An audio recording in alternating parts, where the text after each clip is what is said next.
Absolute craziness at the end of the Browns-Steelers Thursday night game. We're going to talk about it. Larry Brown from LarryBrownSports.com here to talk about what happened at the end of the Steelers-Browns game. A huge fight broke out at the end of the game, and really it wasn't actually a huge fight so much as it was one crazy action. So on a 3rd and long play with 8 seconds left, you got Mason Rudolph throwing a dump-off pass. At the same time, Myles Garrett is tackling him and bringing him to the ground. Rudolph had already released the ball and seemed to be upset that Garrett continued to tackle him, take him to the ground. And so Rudolph was kind of pushing back while he was on the ground. He started to reach out, and I don't know if he was pulling off Myles Garrett's helmet or what, but Garrett was just set off. And so Myles Garrett then pulls off Mason Rudolph's helmet, and then as they're moving back, Rudolph comes after him, and then Garrett just overhand smash with the helmet right to Mason Rudolph's head, and it was just crazy. And so we've seen skirmishes like this before. We've seen fights like this when players get dragged down. We've even seen helmets get ripped off of a player, and we've even seen that sometimes where players have swung helmets at someone else. But this was different because Myles Garrett took it to a whole other inappropriate level, a dangerous level where he could have done serious harm to Mason Rudolph. He yanked the helmet off and then swung it in an overhand fashion.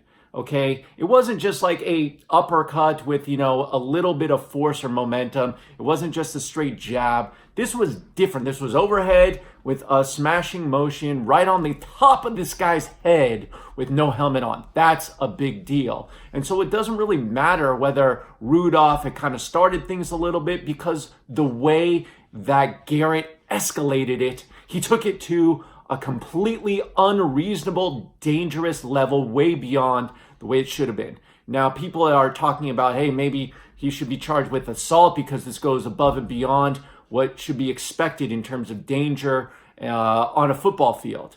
I don't know if you want to go that far. There is some precedent for players in sports to be charged for criminal activity for fights or their actions in the game. And we're talking hockey, 1988. You'll go back, Dino Ciccarelli. He actually spent a day in jail for retaliating and taking his stick, using it as a weapon. You got Marty McSorley. So there is some precedence. I don't think it's going to go that far. I think the early belief is that there's probably going to be a lengthy suspension for Garrett that would be deserved. I think that Baker Mayfield's response after the game immediately in a post-game interview was commendable. He said it right away. It was inexcusable were his words. And it doesn't matter if it's a rivalry game or not. Garrett's actions he called inexcusable. Pretty much everyone with the Browns, nobody was really backing up Myles Garrett. Garrett himself said that he lost his cool and he made a mistake. So Garrett acknowledged it, and maybe the NFL will take into account his relatively clean history when deciding on punishment. But he just went so far overboard, and his actions were dangerous that it completely merits a suspension. We're not talking kick him out for life or anything, but certainly a significant suspension will be coming. I do want to say, too, here that maybe Maurkice Pouncey from the Steelers will get hit with some discipline. But look, I thought that his immediate reaction, to me, that was like, man, that's what I want out of a teammate. That's like a fight or flight type of reaction. It's if you see one of your loved ones getting attacked in a way that endangers their physical safety, you go after the person who's doing it. And I think there was a lot of the